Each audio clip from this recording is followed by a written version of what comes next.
How are you? Amy, are we live? Almost. Okay, just let me know. We're live. Okay.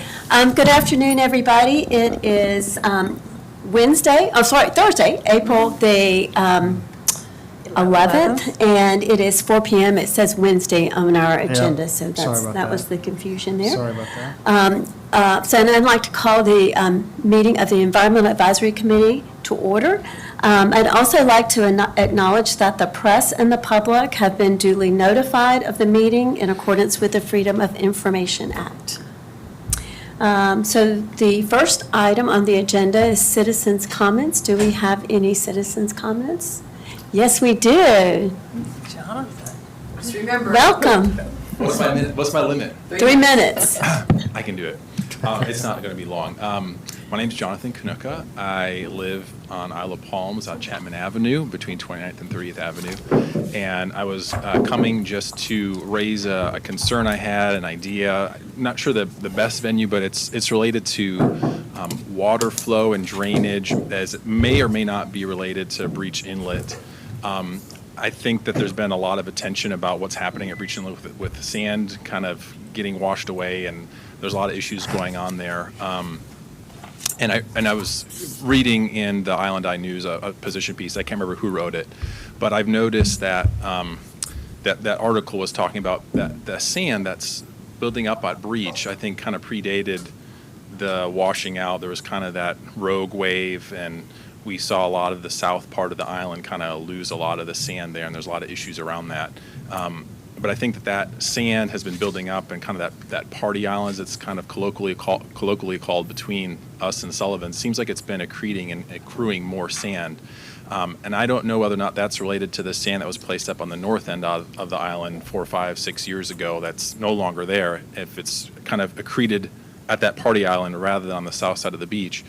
But one of the things I'm concerned about living in the middle of the island, I've noticed is with some of these rainstorms we've had, it seems like more of the water is kind of sitting and not draining. And I think maybe I emailed Matt about one time when it seemed like it was building up and wasn't draining, were those new flaps working or not, and recognize that on the intracoastal side, the water really can't flow until the high tide drops. And if our inlets are getting plugged up with sand, I'm wondering whether or not that flow is really allowing the water to go out as quickly as it should.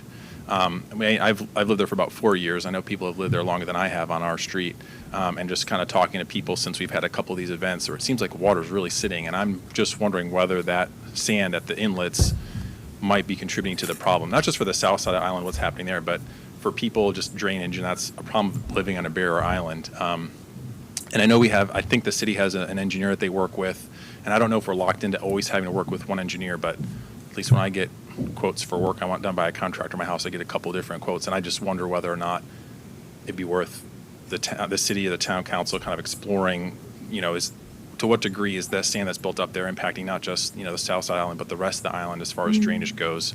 And we might get a more objective answer from another company that maybe wasn't involved with the initial project that happened 4, 5, 6 years ago when they placed sand at the north side of the island. So I don't know the best venue to maybe explore that. I don't know if I have full information on all those details or not. That's just kind of what I've gathered over time, over the months, trying to figure out where are these problems potentially coming from.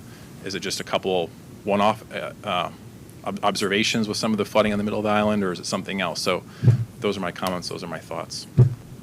Okay. There's a better venue for those to go through. I don't know if that should go right to the town council or this group, but I'd rather share it with people I know face to face and see what you guys would say. Thanks. Thank you, Jonathan. Thank you. I know we're not really supposed to engage, but I would suggest watching the ad hoc beach preservation meetings that was it last Friday? Mm-hmm. We addressed a lot of those issues. So. No, last Friday was canceled. Sorry, I was gone. Yeah, 2 Fridays ago. A lot of the things that you were asking about are in that meeting. Oh, okay. So. Was that the meeting with the guy named Robert from Dare County, or was that? No, that was a couple weeks before. This one was 2 weeks ago. Yeah, 2 It weeks. was the one with the mayor of Sullivan's Island? Yes. Oh, yes, okay. Whatever the date yes. was on that. March 29th. Thank you. I would just kind of generally say that there has been a lot of focus on, and it's really based on the erosion at Breach Inlet and kind of what to do on our side that would negatively impact the Sullivan side. A lot of focus on that inlet. I don't know that anybody is looking at the inlets having any relation to the drainage on the interior of the island, to your point. I don't know that, I mean, I think that's kind of the first I've. The theory of plugging, the inlets being plugged has been. Right, yes, yeah, I think, discussed pretty yeah, that, extensively. that is true, yeah, Yeah. that it's, we do not think it's plugged. We think that the water kind of gets, it's gonna get out and it's Going gonna where it seek wants to. level regardless of the sand levels kind of anywhere else, but, Okay, yeah, I'm not a coastal engineer, but. yeah, it mainly been, again, kind of studied in relation to the erosion that's happening. But that's an interesting thought. We have been hearing just interesting things about how the water has historically left those inlets, that there's kind of a delta of rivers leading to it. If you look at the historical photographs on the backside, those deltas have changed significantly in the last 20 years. So it's like the layers of an onion. I mean, you really start to kind of dig into it, and there's very complex stuff going on in all those inlets. Thank you. That's all. Let's see, next on the agenda is the approval of previous meetings minutes. And those minutes were provided for you prior to this meeting. Did anybody have any additions or corrections to the minutes? Katie McCain's name is written as McLean, and she's not in Die Hard, so it's just McCain. McCain. Yeah. Okay. So Nicole, did you? Just that's a spelling error, sure. Yeah. Yeah. Is that helpful? Yeah. Yeah. C-A-I-N? Thanks for catching that. K. K, it has a K? Ha- believe so. Do you know how to spell? Why don't you spell it for CKAIN, Nicole? C-K-A-I-N, yeah. Yeah. McCain. Okay. Got it. C-K-A-I-N? Yes. Okay, perfect. Is there anything else? Is there a motion to approve the minutes I'll make a motion to approve it. with the correction? With the correction, yes, with the correction of the spelling. Okay. Okay. Is there a second? Second? All in favor? Aye. Any opposed? Okay. I'm not aware of any presentations. Douglas, are you aware of No. any? Okay, thank you. Okay, old business. So first on the agenda is wildlife. So I'm going to turn that over to the wild Mary Pringle. Ooh, okay. All right, watering progress. Today, this week, the end of this week is thank goodness, we only have to water the native plant garden twice a week now. And Mother Nature did it for us. I got 1 inch. I thought it would be more, but there was 1 inch in my rain gauge at 7th Avenue today. So we did not water today. And now for the next month, the next 4 weeks, we will water those plants once a week as needed unless we get heavy rain. So that's progress there. The plants are doing well. Some of them are starting to bloom. Some of them are still very small, but we had to start with small ones, and they seem to be very acclimated already. The bench updates, I talked to Robbie Berg, and she said she has not ordered them yet because the two people who are donating benches for that site are still working on the wording for the plaques on what their two benches are going to say. So she expects to be ordering them very soon, and I've been in contact with Robert at Public Works, and he's prepared whenever they get them. He will anchor them down into the ground. We're going to have to figure out how to position them so that people can see the sunset and the garden and the purple martins and everything. So we'll try to figure that out. Speaking of the purple martins, we have some residents. Very exciting. We've got 3 so far, and they come in to roost every night. Nesting has not begun yet, but it's a really good sign that they're so much at home and they're so happy. The problem last year that Park Williams had at that site was a great crested flycatcher, which is a big, very aggressive bird, chased the martins away because he was using the gourd, one of the gourds to nest, and wouldn't let the martins come. So I have lent Park Williams a big woodpecker box which we have put up in his driveway right by the tree that the flycatcher likes. For the last 2 mornings, I've heard flycatchers in the neighborhood, so I hope that they will go there and leave the purple martins alone. That's probably more than you needed to know. But What anyway. is the box that's in the garden, the bird? Park okay. put that in there. Oh, I I don't know if he checked with the water company or not, but anyway. Unfortunately, bluebirds were nesting in the box by his driveway, but English sparrows went in and pecked all the eggs, and our wildlife is really a rough neighborhood. A lot of politics going on here. I've been wondering, what about the QR code?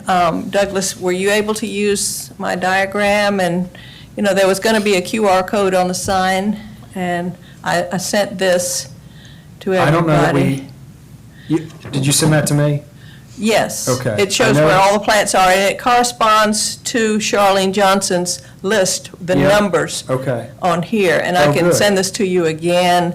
I would, I got it, Okay. yeah. I'll do it, Chandra. I was also, do I need to send it again? I remember getting it, I'll find it. Okay, well, let me know if you need it Okay, again. will do. And I know this is a rough copy, but that's the best I could do. If you can improve upon it, that's very, very good. I don't have the benches on here because I don't know where they're going to go.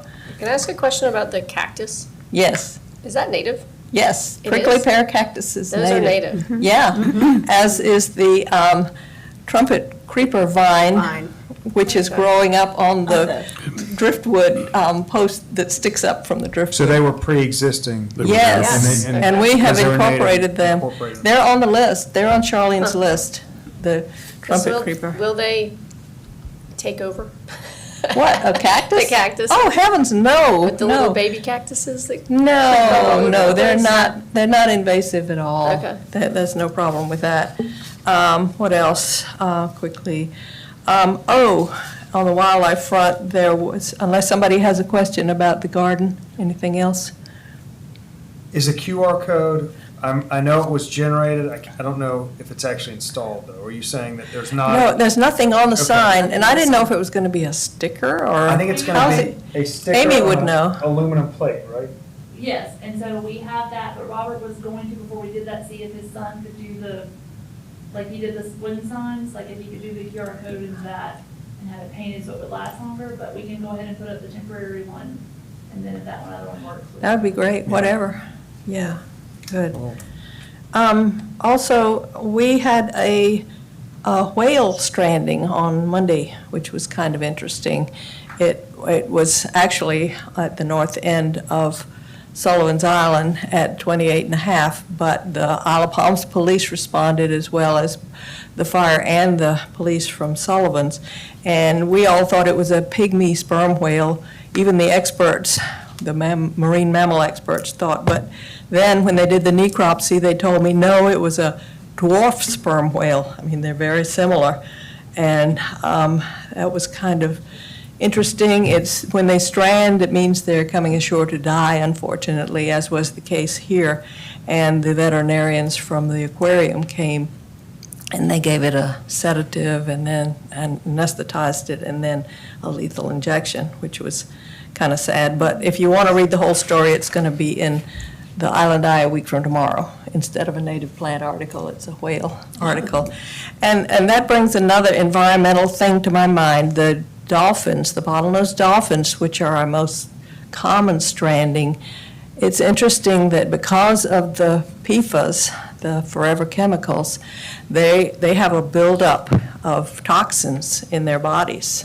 And when a female dolphin gives birth to her first calf, it invariably dies because she unloads all those chemicals into the offspring. And it seems like every year or so we have one or two newborn bottlenose dolphins washed up on the beach. And I just thought the Environmental Committee might like to know that since it's related to PFAS.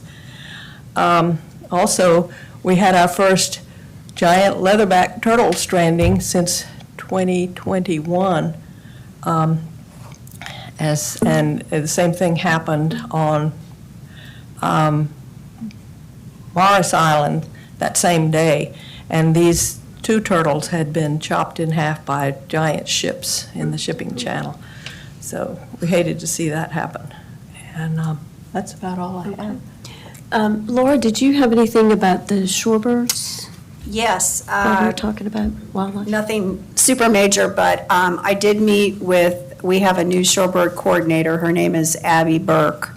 And I met with her last Friday. I took her to the 49th Street beach access area, which is where we had the colony last year and the year before. It was technically between 48th and 51st. So I took her out to see the site, and that was the first time I'd been out in quite a while. And it does look like it could be a very viable location this year again.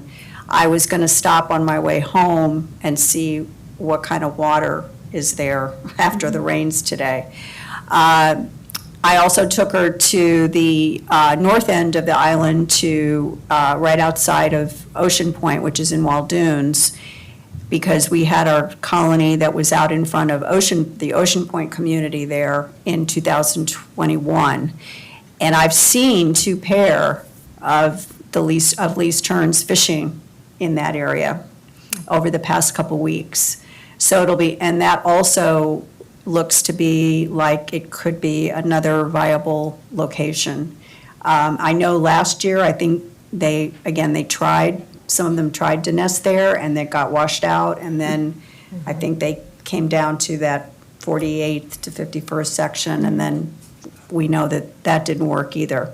But at any rate, and then I got an email from Mary Catherine Martin, who's with DNR, on, it was either Monday or Tuesday of this week, and she went out to the 49th, 51st area, and she also felt that it could be a viable area and wants me to definitely keep my eyes open. So I'll be definitely checking both areas, especially since I've seen the 2 pair in the north end near the Dewey's Inlet area. Okay. I always tell my turtle volunteers to be on the lookout for Right. them early in the season, and they have reported it Yes. very early. Yes. So we will do that. I'm going to see Mary Catherine Martin. You'll see her tomorrow? at DNR for the permit holders meeting, and Okay. I have asked her about this year and whether she thinks they will abandon that site because they failed there totally last year because of the flooding rain. Right. And she said, there's just no way. They're There's not no way going to to be know. like some species of birds that would abandon Right. if they have failure, but Right. we'll see. So we'll see. So I may have a much more detailed update by next month, because we'll be into May by then. And Abby Burke, what is her title again? She is I'm going to say she's the South Carolina Shorebird Steward Coordinator. I'll get you her. For Audubon. For Oh, for Audubon, Audubon. with Not Audubon, yeah. DNR. Right, right. Yeah. Yeah, with Audubon. I can get you her full title. Okay. Right. She actually came here from the Cape Hatteras area. So this is a really different topography for her, but she's really getting acclimated as quickly as possible. Oh, good. So, and she's going to come out with me to the Earth Day event at Sullivan's Island, so we can host a table specifically for shorebirds and the stewardship program. And one of my volunteers with the shorebird program, Virginia McKinnon, who's also on the turtle team and will be this year on the turtle team, Yes. she's going to come out as well and help with the table for Earth Day. Nice. Hopefully, we'll be next to the turtle team, and then we can kind of share. Sorry, I've got a lot of allergy stuff going on. Yeah. We ought to ask Karen to put us together. Yeah. Okay. Okay. Thank you. You're welcome. So I just had one quick update with regards to litter, and that was I received a message from Susan Hill Smith this week, and she had been contacted by the South Carolina Aquarium, which is involved in kind of crunching the numbers. So whenever there's a beach cleanup, everybody logs the type of litter they're collecting and the number of pieces of that particular type of type of litter. And one thing she had wanted to let me know about is they were comparing the data from 2022 and 2023 with regards to cigarette butt litter. And what they found was that it had dropped to 16% of all litter items in 2023 from 21% in 2022. So I thought that was pretty good news. And I don't know if our butt canisters help at all with that, but it is nice to think that they might be a contributing factor to that. She told me she thought that they were. Yeah. She thought that was kind of. That's great. Good. Probably the primary Good. driver of that. Was there a difference in the total volume for the 2 years, total volume of litter collected? I did not she did not send me that information. I would assume that they would be fairly similar because there hasn't been any, major event, like we haven't had a COVID event or anything like that that might, alter. curious. Yeah, but so I think the 2 years were pretty comparable. But she did say that that number of 21% had been pretty consistent for about 5 years. Since they started collecting data, I think it was maybe around 2018, 2019. Yeah, that's interesting. And so it had been pretty consistent, and so this was the first time that they had seen a drop in the percentage of cigarette butt litter as a part of the whole, percentage of the whole.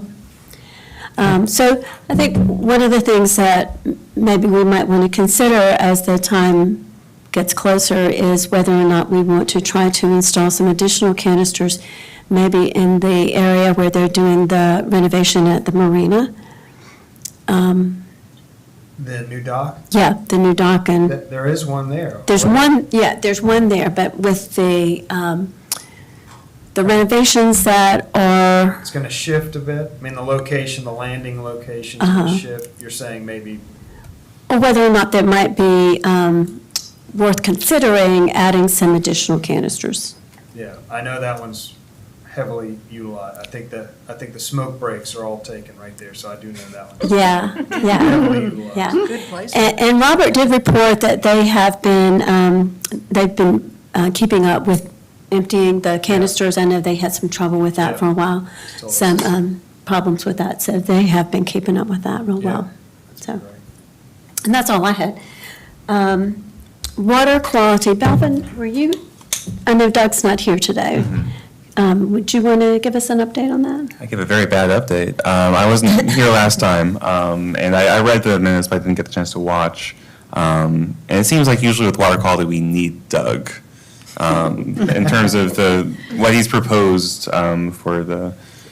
And I think we left it last month with the group being okay with the testing kind of regiment presented by Doug. Right. He indicated that he was going to do some price checking with other labs to figure out if there was a more cost-effective path forward. Haven't heard anything back from him, but I think that was the last bit to kind of satisfy us that the pricing was fair.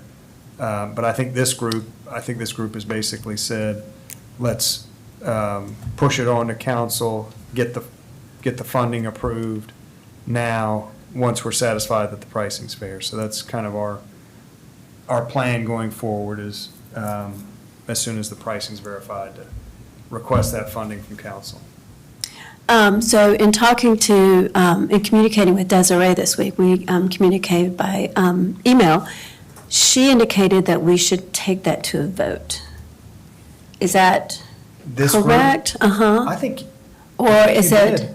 I think you I made a don't- recommendation. We made a recommendation, but I don't know if we made it I in don't the think we form did of a formal No. vote. a formal vote with the group. And can we do that without the prices? Well, I think that we have, these prices were obtained at the end of last year, if I remember correctly. Was the pricing back in the? I think it was in the winter.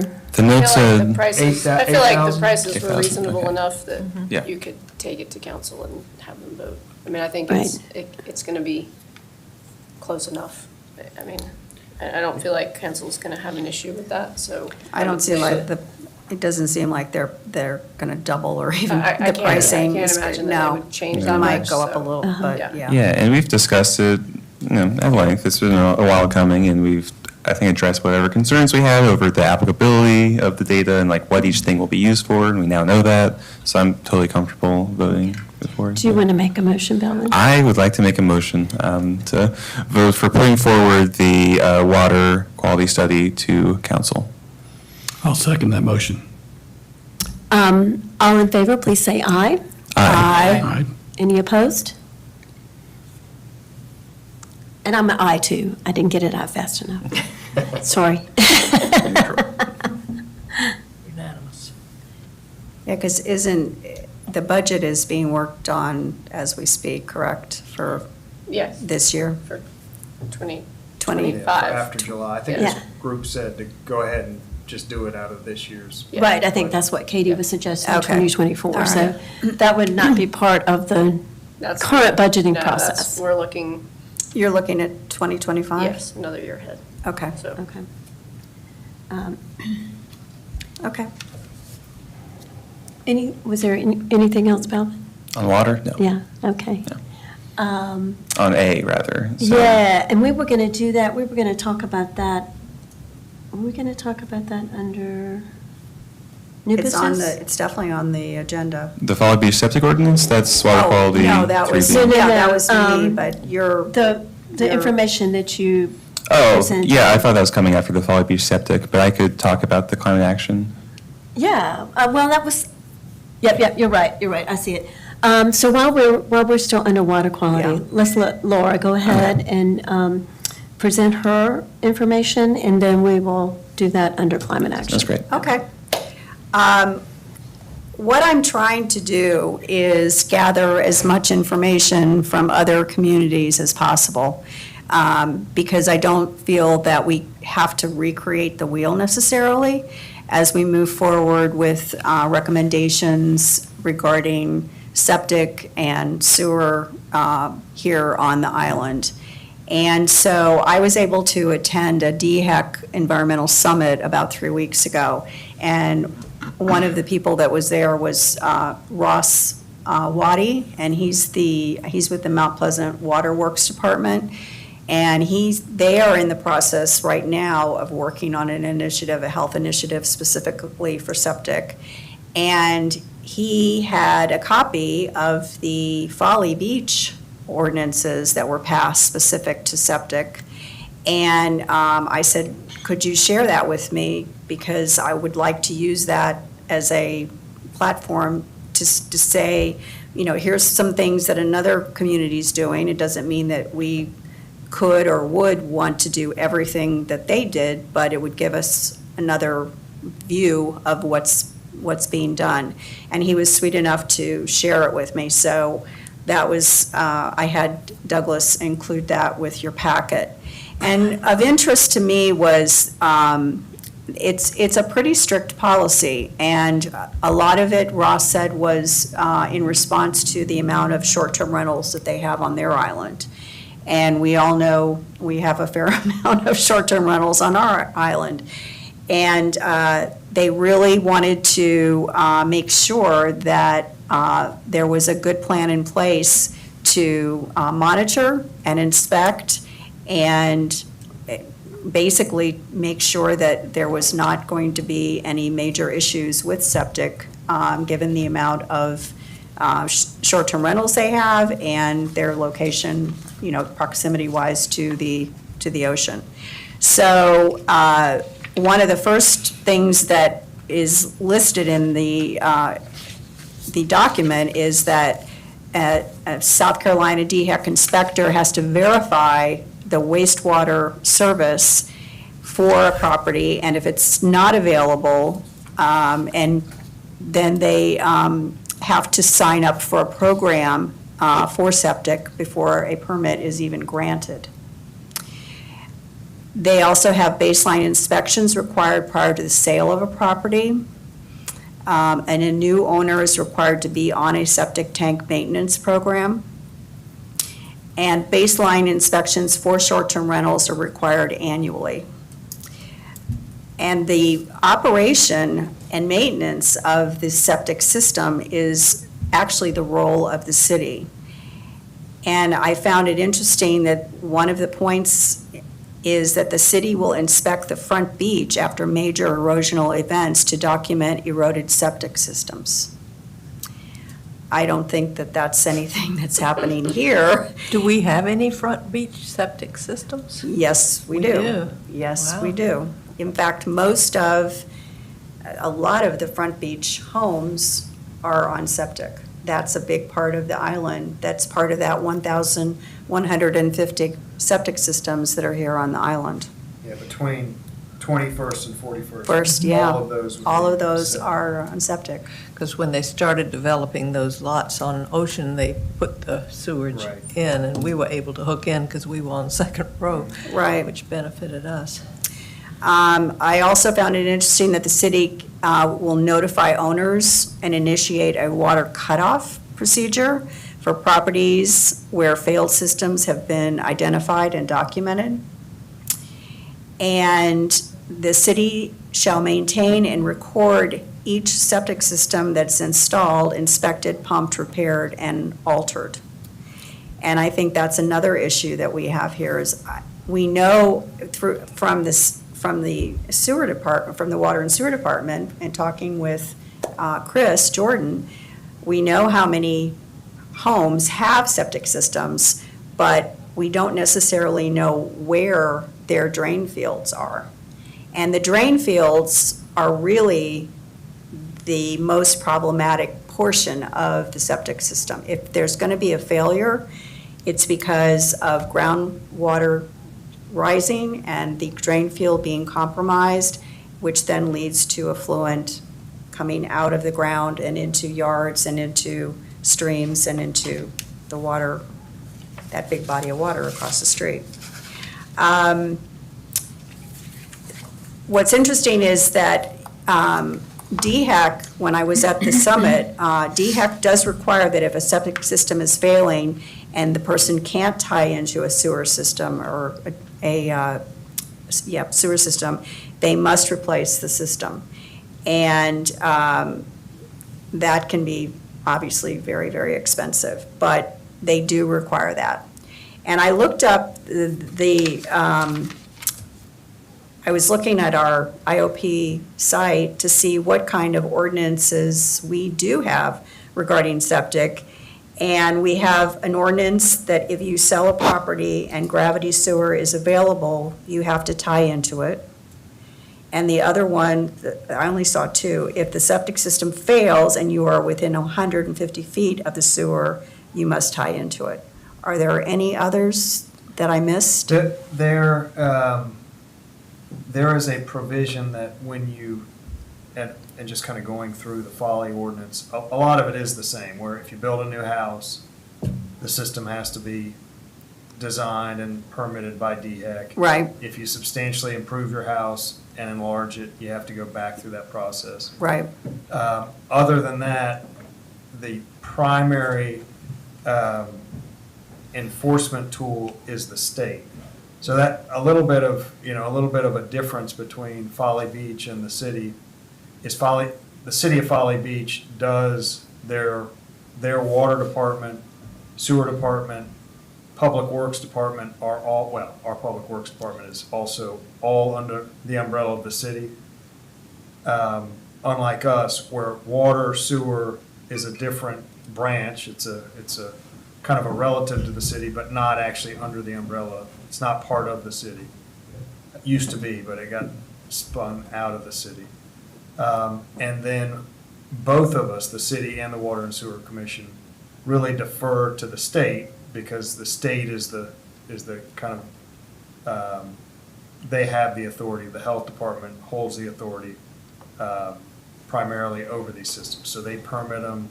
They have a rule. If it's failing, you basically have to address that. You have to replace, yeah, that's what I said. You They either have have to fix it or replace it. And if you can't tie in, you have to replace the system. So a lot of the state regulations kind of give, they basically give licensed installers the authority to make judgment calls about the regulation. So it's a little bit of it's an interesting kind of method that septic systems are regulated, where the installers are the ones actually handling a lot of the regulation. And when it comes to other states, our state is one of the weakest. Weakest. North Carolina is by far much stronger. And I think they only make us, our drain field only has to be 6 inches. Yeah, yeah. Which is In really North disturbing. Carolina, it's a foot and a half. Looking out there today. Yeah, I mean- exactly, exactly. I think. I wouldn't go around barefoot. I think the general thrust of our inquiry is that just relying what the state requires is maybe insufficient. Yeah. Yes. Which yes. I would agree with. How long has these folly laws been on the books, do you know? This was 2019, I believe. Hold on. Okay. So. Looks might like it have was been April of 2019 it was passed. When, 19? April of 2019. Yeah, is what the- April 19. When the ordinance was passed. Yeah. Gotcha. And again, a lot of this was a response because of the amount of short-term rentals that they have and have had. And these are all points that, I want to, again, bring up, and then as we move forward with discussions, start to craft our own wording and our own document that we want to potentially move forward or present to council for consideration. And I know the water quality testing is a Good first great step. first step. And I'm also, Ross did a presentation on the plan that they're putting together for Mount Pleasant. And I told him that, as that moves forward, if we can get him on an agenda, maybe in a couple months, to come and speak to us and give us an idea, because their plan has been a year-ish in the works. Did he, So- did he talk to anything about the funding? Because I've been told that Mount Pleasant has a pretty good idea for helping fund it. Yeah, they're basically looking at some of Like the subsidies of some Charleston sort. County funding it, but a big part of it is this, they're gonna charge a $15 a month fee to an existing septic customer, and it's called a clean water credit. And that would go towards a pump out for a septic system. The average cost for a pump out of a septic system is about $450. So after about 2.5 years, the customer has the funds to then go towards a pump out. And in many cases, that's another issue. People aren't pumping out, and they don't even know when the last time they pumped out their system. And that's another problem with potential system failure if there's not regular pump outs. This is a complex issue, and I think I mentioned this a couple of years ago when I first brought it up at just a general talk to council. There's not going to be easy answers, but I think if we can, and I'm willing to do it, is gather as much information from all the different communities and help us lay out what could work here to move forward with a plan to at least inspect, pump outs, and potentially help our water and sewer department with funding and finding funding to help expand the existing sewer system, which, they've already started doing, but it's going to take a lot more. And I did actually speak with the, one of the city, Charleston County advisors, and there is funding that is available for a municipality to allow a citizen to potentially tie into a sewer system as long as it's in a realistic location, a tap-in, and the funds would pay for the tie-in, totally pay for the tie-in. These funds are available, and it's on a first-come, first-served basis. So I was going to also get more information about that. Because it's like, I keep going down these rabbit holes with funding and with, skip grants and all kinds of other available funds from the state.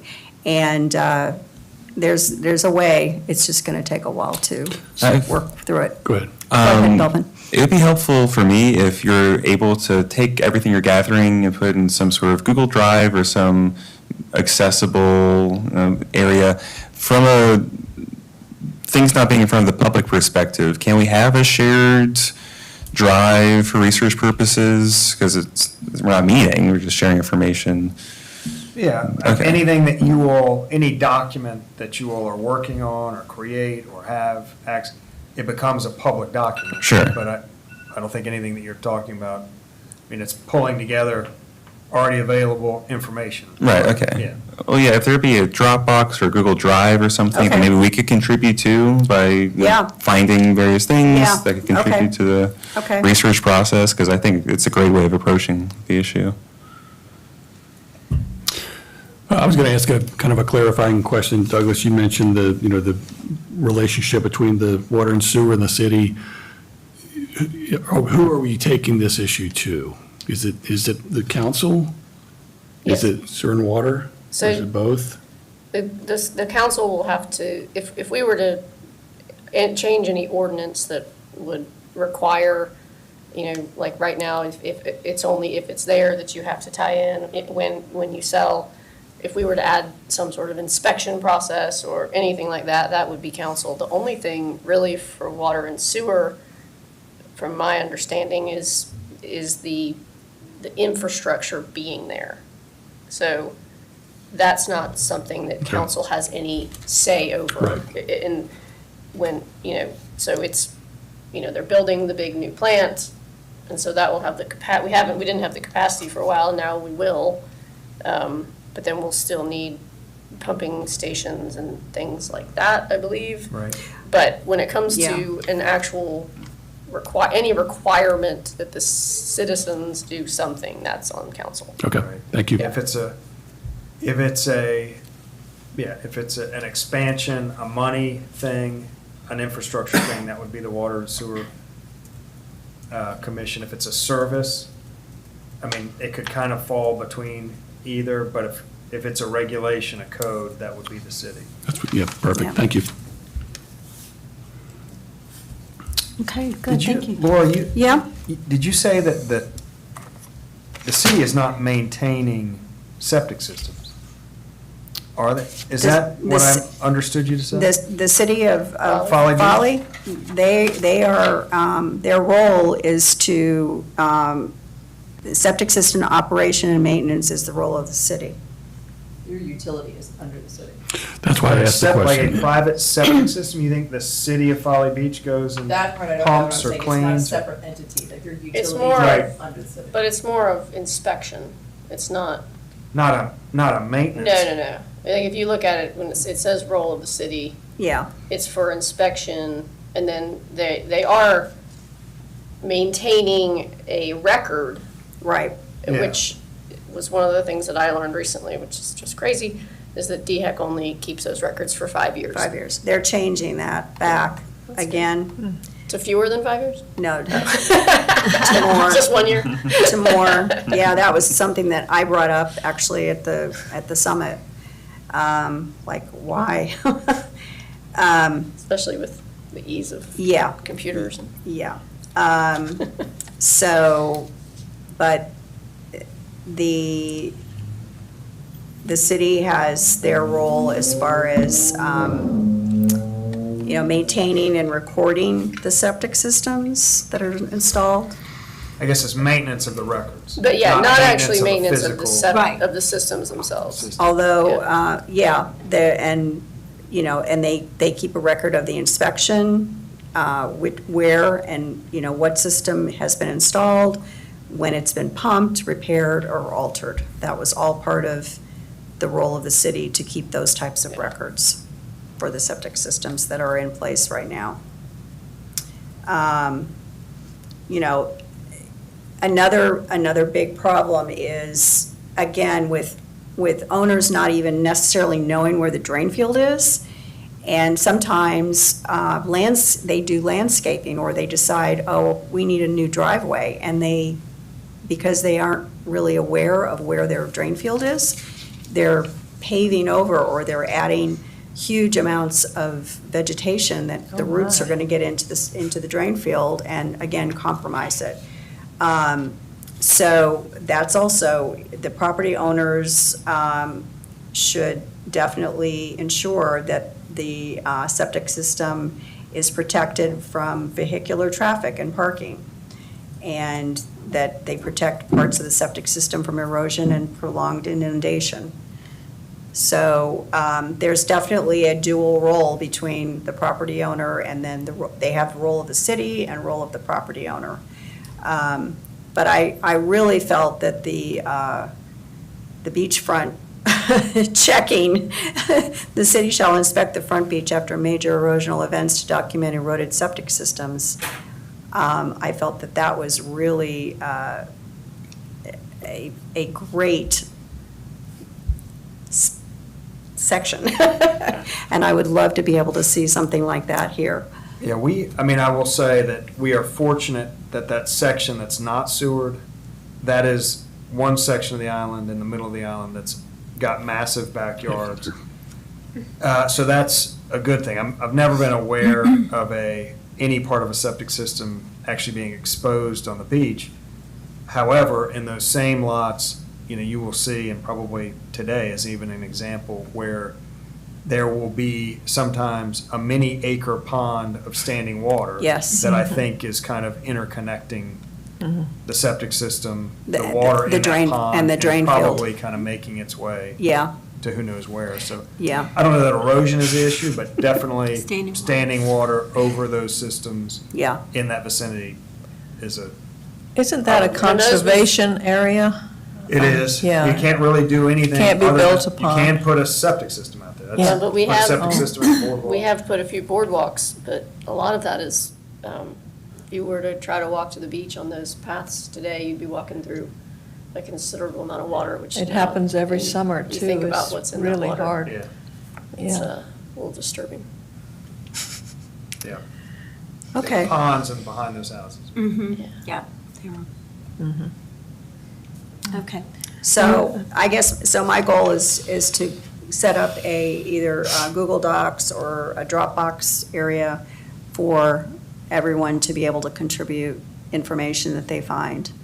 And I definitely would love to be in touch with Ross about coming to give a presentation in the next couple months. And hopefully the program will have moved on quite a bit as far as being able for them to adopt it.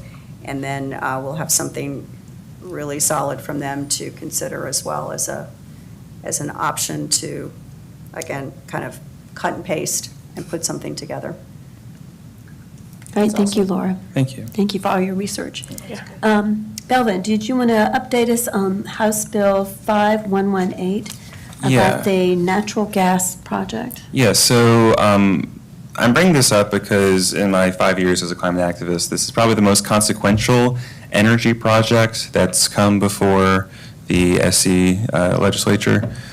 So there was a proposal from Dominion Energy and Santee Cooper to work together on a massive gas plant that would go on the shores of the Edisto River in a place called Candies, which is right by Walterboro in Carleton County, about an hour away from here.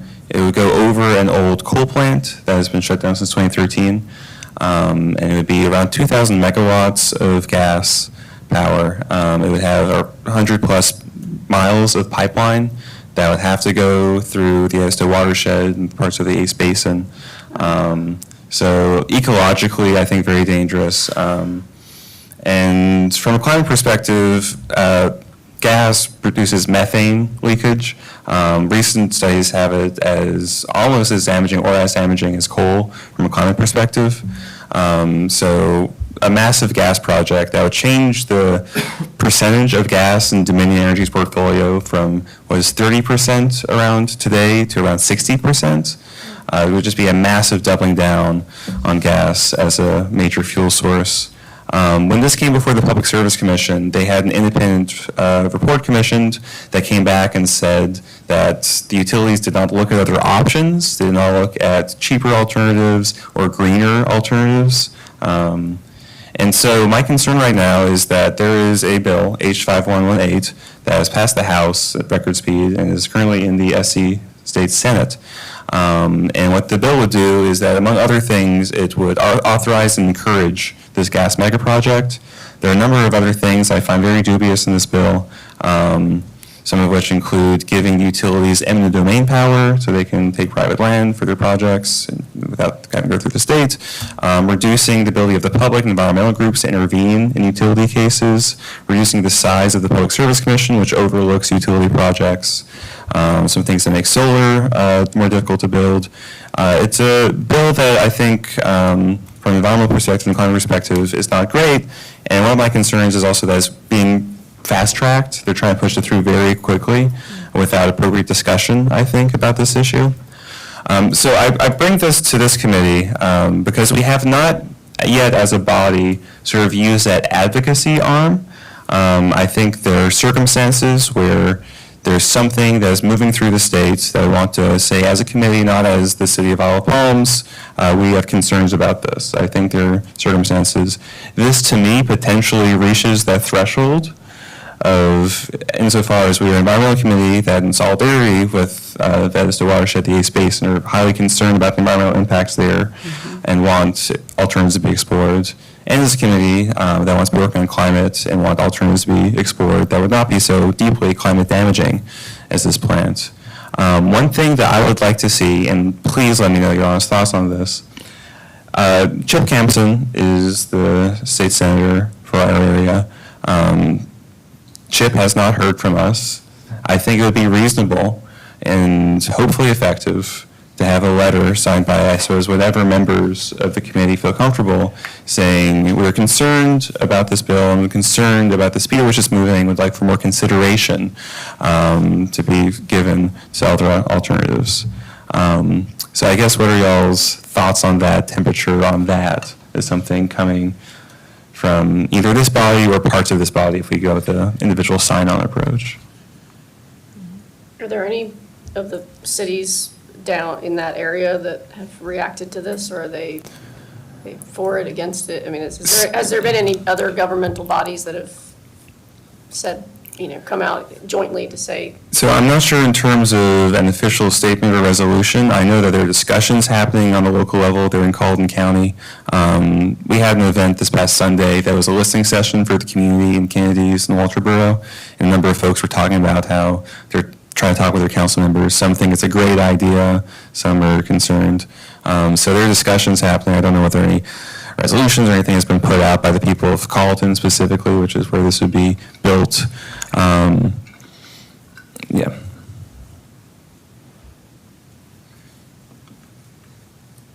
So is this currently before a Senate subcommittee? So I believe the Judiciary Subcommittee moved it out after one session. So it is on the floor, I believe. Ooh. And that's part of what the fast track I'm talking about. The current timeline, if you're curious, my understanding is that either they'll pick it back up next week or in 3 weeks. So are you proposing to write a letter on our behalf if we would like to sign that? Yes. I'd be happy to sign it. I would be happy to sign it. I would even be happy to go even further and see if we could get a face-to-face with Chip.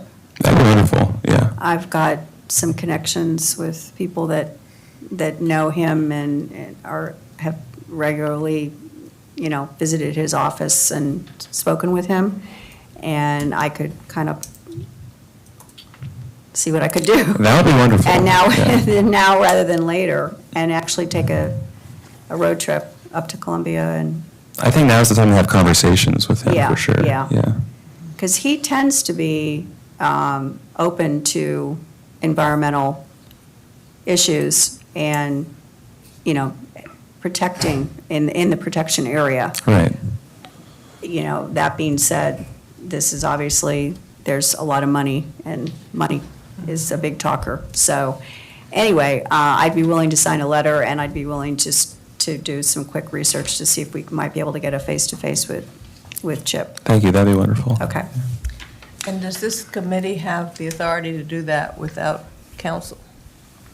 I'm just, Yeah, I I would don't say know. that's, We're I a mean, new that's kind of committee, where my. and I don't know where we are with that. That's why I've raised that as a question. Yeah, I don't mean, know. the purpose of this group is you're the environmental advisory group. You advise council, you make recommendations to council.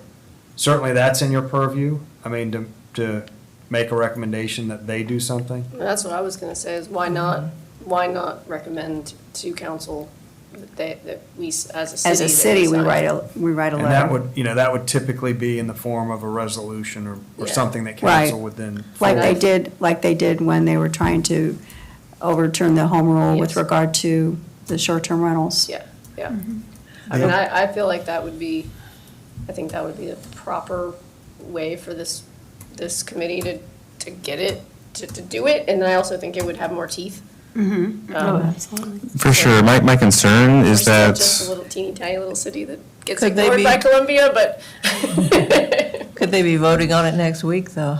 You said it might come up next. Right, the timeline's a concern, and also council's appetite for this is a concern. Yeah, I don't know. I mean, we Yeah. can definitely put it on the agenda as a recommendation from this committee. I got to be honest, I don't know enough about the issue to feel comfortable saying that I'm 100% supportive. I just Right. don't know enough about the issue. I've heard your point of view, and I know you've got a lot of experience. I just don't know enough about the other side. You know, what's the other side of the coin? What's the argument for what they're trying to do, and what's some of Right. the benefits they're providing to the state? I don't know. Right, and that's part of why I didn't come with an already, Right. like, hey, now, please sign, because I realized that you wanted to do your own research, for sure. Yep. Yeah. Also, I mean, what it sounds like to me is that would perhaps not be appropriate for us as an advisory committee to be saying, hey, we as the Environmental Advisory Committee are putting forward this advocacy letter, essentially. But I suppose we as individual members can just have a letter, and whoever is comfortable signing on can sign on. You can just say, hey, we sit on the IEP Environmental Advisory Committee, so, you know, in your territory, like, folks who are very involved in sort of environmental issues, and we have major concerns with this. David? Yeah. I was going to suggest the same thing, that maybe it's an individual, and you could state the fact that you were on this committee. Maybe that gives you a little bit more clout or credibility. I don't think that's an issue. Do you, Katie? I wouldn't think so. Yeah. Well, you're not representing As long as you say the that. city. Representing the city, you're just saying on my behalf, and I sit on this committee. You know, it seems like it gives you the ability to reference the committee without representing the committee. Right. Yeah. Could you sign it as Todd Murphy, Isle of Palms Yeah, so Environmental that was Advisory gonna Committee? be, and you just have to make it clear, so. Right. I just checked out for a second, she was at the wrong committee, Mhm. so, but I was gonna say, kind of short of if council, theoretically, if council didn't have enough information, or they weren't supportive of the notion, I don't know that it would be appropriate for the group to say, when your role is to advise them, to say, if you're at odds with council, to say, this is our feeling, it's not our council's feeling, that's a Right. little kind of clunky, but Right. certainly if you were to say, I am, a member of the committee, I Personally, personally yeah. am opposed to it, and I guess it gets, I don't know, I assume it gets less impactful the farther you get away from kind of. I think it'd be phrased in a way that still makes clear, hey, we're local engaged folks Yeah. who do this work locally, who we're not Yes. speaking on behalf of. But you would need to, you'd kind of need to. Clarify that. Clarify Yeah. that it's, you're not speaking for the city. For sure, It's yeah. your personal opinion.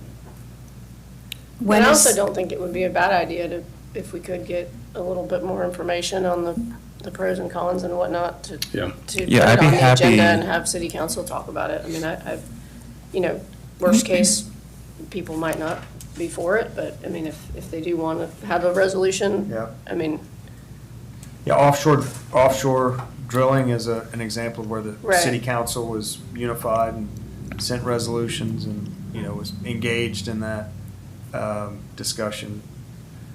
But yeah, I think to kind of everybody's point, and I think it hits everybody a little bit out of left field, I guess, because it's being so fast-tracked. It sounds like it's everybody's scrambling to understand It'd be what's going on. potentially up to $9 billion of a project. And this would be a collaboration similar to the VC Summer one, which lost us $9 billion to nothing. So I guess you have as I just have read a little bit on the surface, you have the kind of business decision of spending all this money, and it may be outdated, unreliable, not the best, but you're saying just from an ecological standpoint, the fact that it's natural gas versus some other, It's such a massive investment in natural gas. you're kind of buying into natural gas. For the next 40 years, for yeah. 40 years, and Yeah.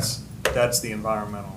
Right, and the pipeline's effect on the Ace Basin as to watershed, highly concerning. Yeah, but there are different angles for sure. The economic angle alone, I think, is fairly persuasive because we all have energy bills. The city has energy bills. And another VC Summer that sort of adds to it would be. Is that, in your opinion, is that what makes it compelling for others to want to fast track it? The financial, Well, so going to kind of be in this, Dominion gets return on investments no matter what. If they build infrastructure, even if they end up losing money, they just pass that on to the ratepayers in terms of fuel costs. In terms of, are they getting paid for each pipeline, the whole project? Yes, for sure. So there's a financial incentive there with the utility. And I know that a lot of the legislature is just broadly supportive of what the utilities want. So there's some lockstep going on there. That's my analysis of sort of the fact that there's so much potential money. So to bring up the opposing arguments, the argument is that we have an impending energy crisis in South Carolina, and that we need to do whatever it takes to meet that. And we have to be working quickly, which is why it's being fast-tracked. My issue with that is that this plant will not be operational until the early 2030s, 2031, 2032. This gas would take years, like 8, 9, 10 years to actually be operational, when other smaller projects and or renewable projects could be online in 3 or so years. Battery storage and solar, for example.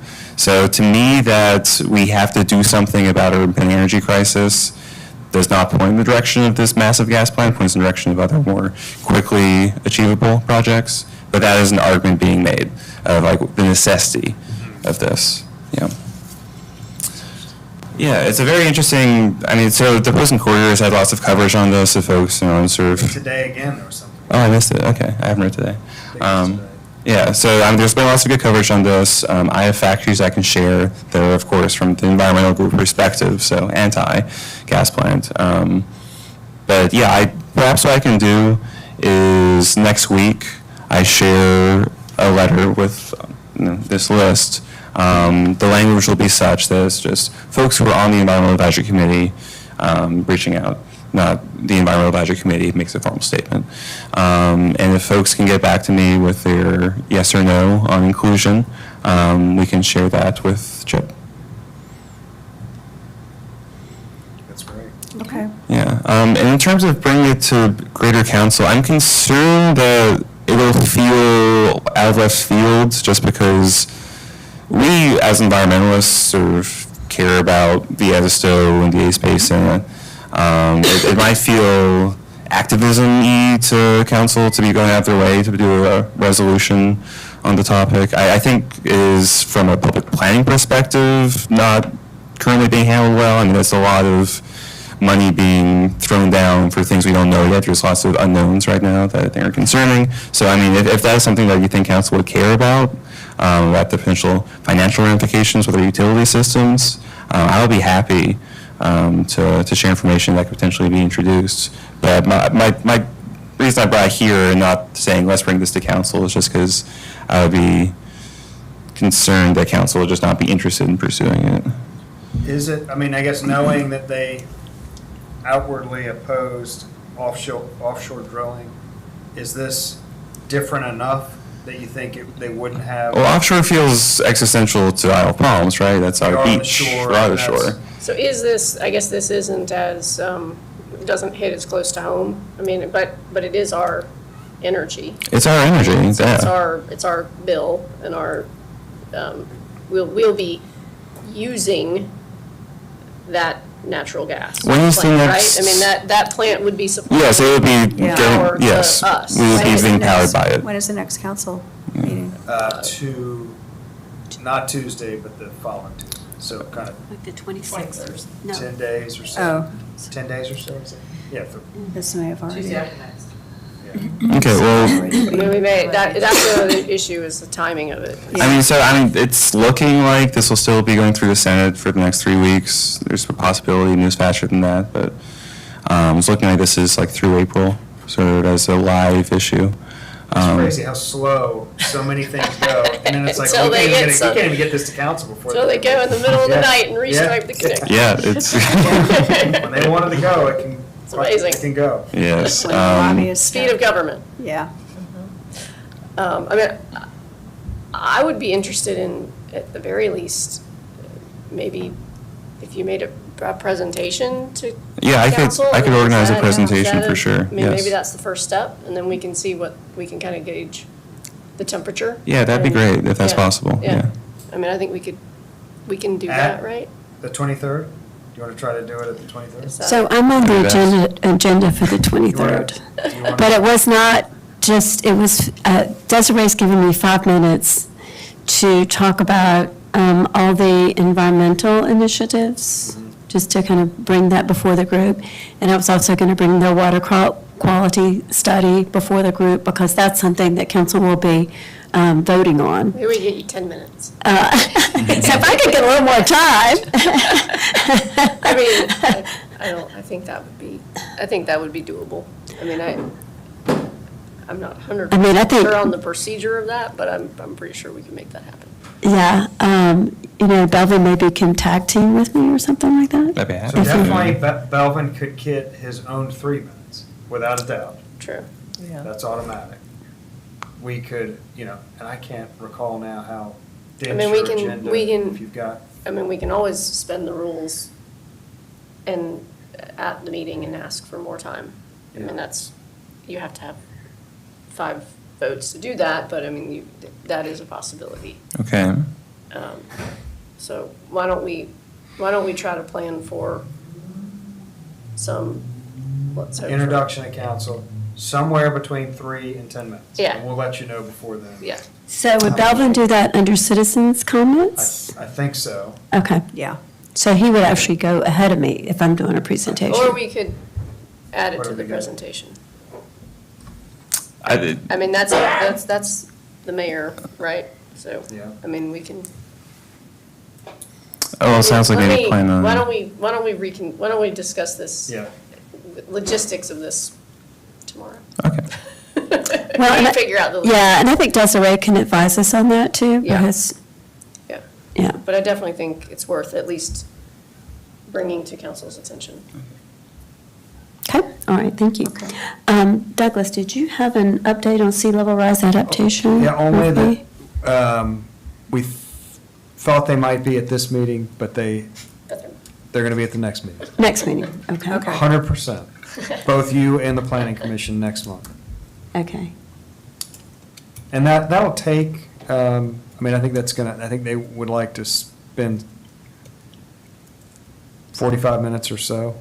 So I think okay. that'll be a big chunk of next month. Okay, so next month, then, we probably should not plan for any additional agenda I'm items? kind of are you thinking an update, a quick series of updates. Uh-huh. But I think that'll be the bulk of the May Okay. agenda. Okay. Okay, all right, good. Okay, under new business, I wanted to talk just a little bit about our efforts to publicize the Environmental Advisory Committee initiatives on the city website. So I reached out to Chandra, and what she had asked me for then was an outline of what we might like to include.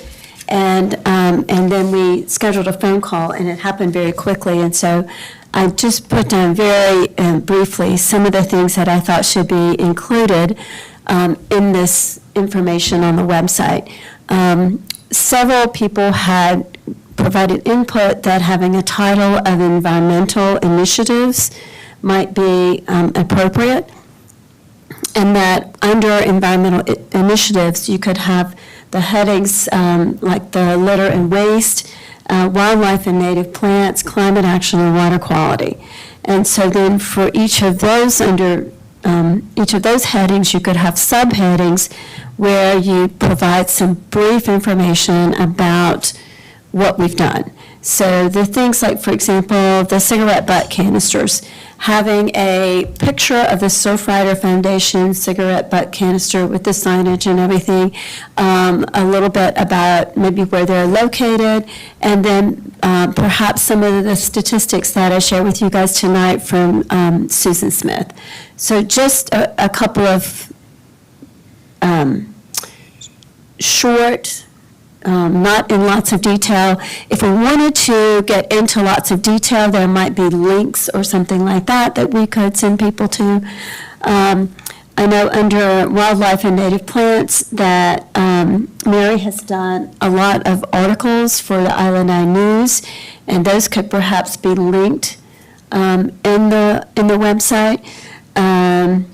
The section on climate action.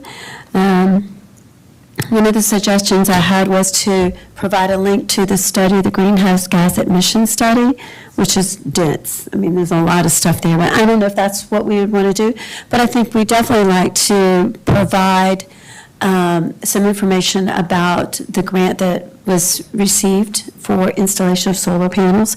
So, you know, I kind of envision this as... The compost is also. Oh, the composting, yeah, and I actually included that under the litter and waste. Yeah, it's a double. Yeah, yeah. Composting, yeah. And then water quality to indicate, you know, what's happening there. So, and I don't know if we would want to include any links to articles locally with regards to water quality and septic tanks. But anyway, just some thoughts. But basically, what Chandra would like for us to do is to send her information, and maybe, like, if you were going to be sending some information, say, for example, Mary was going to send some information about wildlife and native plants, to have some pictures, like, for example, you know, like the signage that we have for the turtles. You know, that might be one thing, and then some brief information for the reader about what we need to be doing to help protect the turtles, you know, with regards to lights out, filling in holes and things of that nature. Native plants, you know, some of the things I had thought about there was, and this is included at the very last page of your packet, information about the demonstration project, that list of plants, or having some way to, a link of some sort, or the QR code that we could click on to get that plant list. And then, like I mentioned, any articles that we have that might be of interest for people who would like to read that. And then we talked about putting this information on the website under locals as opposed to like experience IOP. Because that, we thought. Right now, you're kind of buried in government, boards and commissions, environmental Right. advisory committee, and it's very kind of Yeah. the roles, the membership, Yeah. not really the initiatives. Right. So it's a way to try to kind of succinctly get that information out there. And then, you know, once we get this built, to look at, are there other things that we might want to include under these headings that we don't necessarily have to be involved with those, but if there are things that are related to environmental initiatives, we may want to consider adding those as well. But I think the things that Chandra was looking for are pictures to illustrate, you know, some of the activities, some of the things that we're doing, and maybe just a brief description, rationale, or, you know, something of that, to that effect. Any thoughts? She wants us to email her? She would like for you to email her, and if you don't mind, if you want to copy me on that. What's her email address? Douglas will have to tell you that. So, I think if you, but I think, Sandy, to your point, this would kind of be the flow of pages, correct? Yeah. Each of these would be a tab under your page, and each tab would have kind of some photos, some blurbs.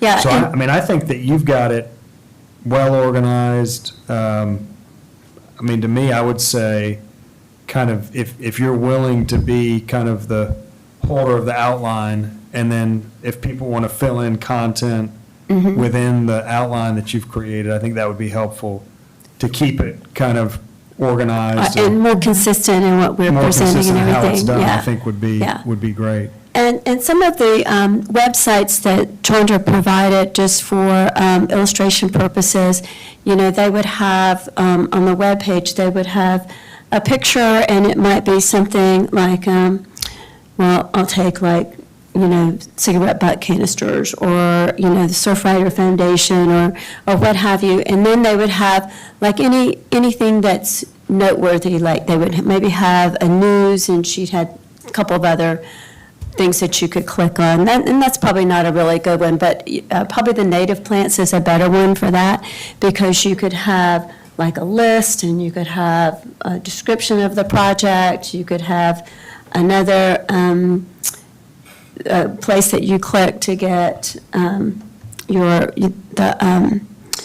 the plants and, list you of know, what plants. have you. It's just Can you put the QR code on there? the QR code, yeah, I don't know. My concern is that, like Douglas says, it just gets lost. I mean, is there any way that, I don't know, that it can be more visible on the website? I guess I think what she's doing so now. much stuff on there. I think what she's doing, and I think that's a challenge throughout the Yeah, I'm not website. blaming anybody, it's just the way it is. What she's doing now, she kind of has that very kind of static page of, this is the purpose of the environmental group.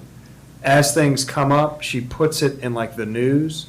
So there's kind of a scrolling list of news Yeah, I've items, seen and like the that. native plant would, a kind of blurb pops up. And then I think that kind of works its way, as new news populates that section, it kind of gets down in the list.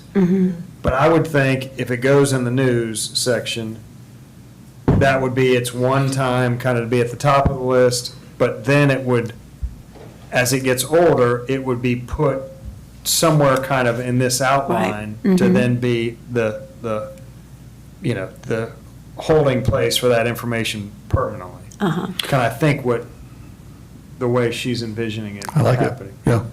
I'm happy to help with that. We talked about this before. The one thing I would suggest is we want to be thoughtful about not overwhelming the visitors, right? We Right. want to get them interested and aware, but not necessarily give them a doctoral degree in whatever the topics are. Exactly, yeah, right. That's why I think it has to be, you know, like Yeah. bullet points and, And I you think know, I pretty. can visualize what Douglas is saying, that you would have a stories that are flowing, and then there's that content still exists, but it sort of calls attention to the latest and greatest thing that's been, you know, worked on by the group. So that's where you get that, you know, awareness of the composting program or the native garden or whatever the latest thing is that we've worked on.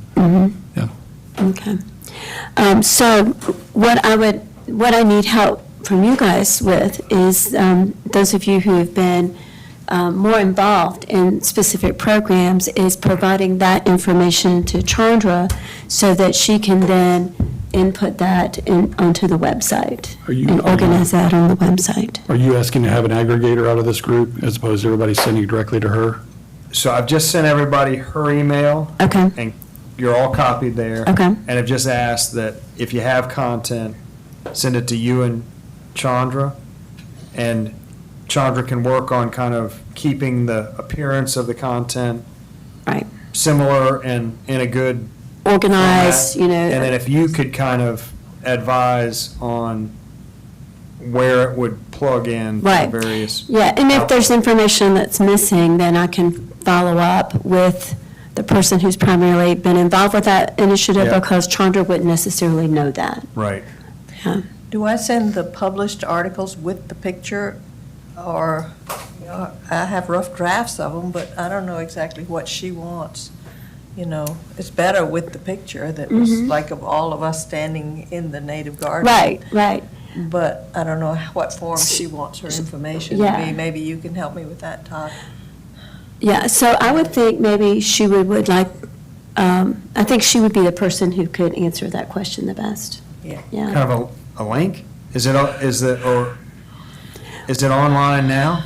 That stuff? Well, it was the have a most recent website. article in Island Eye News. Is that the one you're talking about? Sometimes you can find them on their website. Mm-hmm. I never look for them because I Okay. have them. I Mhm. don't know. But I save copies of them. I just send them to her scanned. Uh-huh. Yeah, the island, they archive their, both the digital and now because now they have digital, but they have archives of past issues that you could get a Kind of link to or copy? link to, or- yeah, yeah. Okay. Okay, we'll work it out.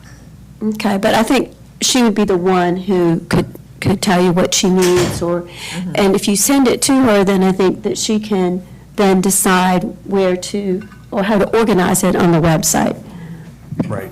Just needs raw material. Okay. that was my understanding, Yeah. okay?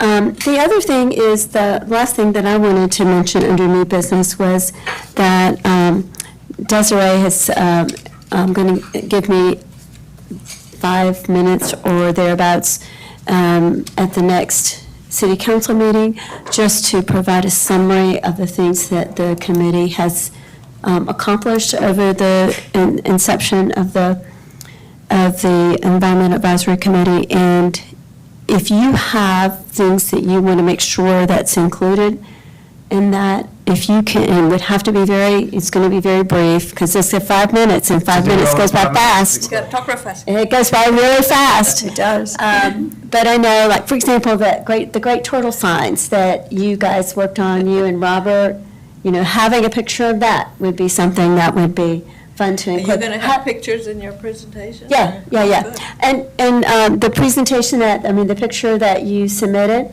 for the Island Eye News, with the native plant demonstration project and the people who worked on that, Okay. that would be something that I could, include with the presentation. So if you have information like that you would like for me to make sure gets out too, you can send me some solar panels.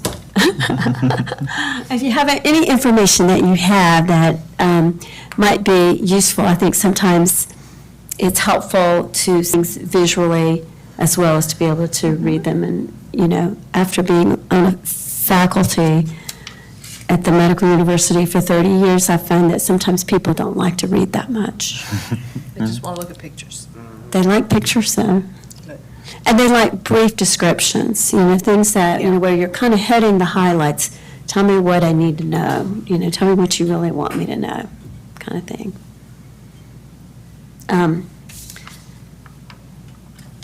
Any questions about that? And that is the 23rd, that's April 23rd. Right. And Bevan, you'll have to figure out how to,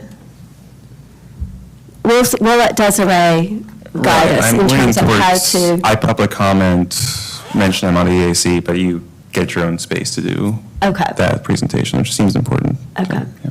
Okay, all right. And I think that's it. Our next meeting is scheduled for Thursday, May the 9th at 4 o'clock.